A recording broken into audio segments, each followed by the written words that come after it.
Hello, Josh Cohen here, buyer's agent, letting you know that winter is coming. With inflation and energy costs rising to a 40-year high, here are some winterizing tips to make sure that you save money as Michigan moves into the winter season. Get your HVAC system serviced. Your heating, ventilation, and cooling systems are expensive.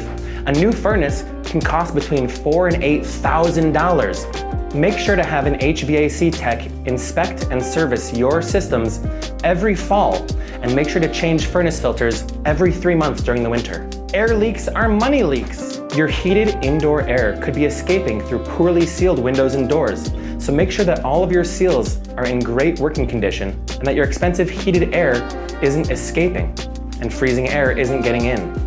And finally, program your thermostat to save you some money and protect your wallet. You'd be surprised how much money you can save by turning down your thermostat when you go to sleep and when you leave the house. Winter in Michigan is no joke, so give us a call today to make sure that we keep your #1 investment protected.